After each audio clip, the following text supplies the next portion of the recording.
আসসালামু আলাইকুম guys.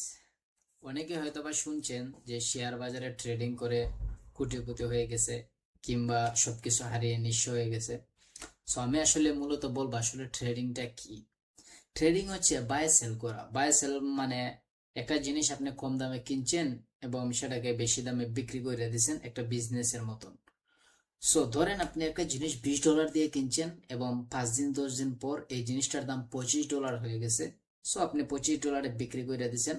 So এখানে আপনার $5 লাভ হয়েছে। ওকে, সেম একই রকম ভাবে আপনি $20 দিয়ে কিনছেন কিংবা 5-10 দিন পর এই জিনিসটার দাম কমে গেছে, $15 হয়ে গেছে। এখানে যদি আপনি $15 বিক্রি করেন তাহলে আপনার কিন্তু $5 লস হয়েছে। এটাকেই বলে মূলত ট্রেডিং, বাই সেল করার মতন। সো অনেকে ট্রেডিং কে বিজনেস হিসেবে দেখেন। অবভিয়াসলি এটা একটা বিজনেস। সো আশা করি আপনারা বুঝতে পারছেন আসলে ট্রেডিংটা কি। শর্টকাটে বোঝানোর চেষ্টা করছি, এত লং করিনি। তারপরেও যদি আপনারা টিউটোরিয়াল বুঝতে চান আসলে মূলত ট্রেডিংটা কি, তাহলে অবশ্যই কমেন্ট করে জানাবেন, আমি এটা নিয়ে ভিডিও নিয়ে আসবো। আল্লাহ হাফেজ।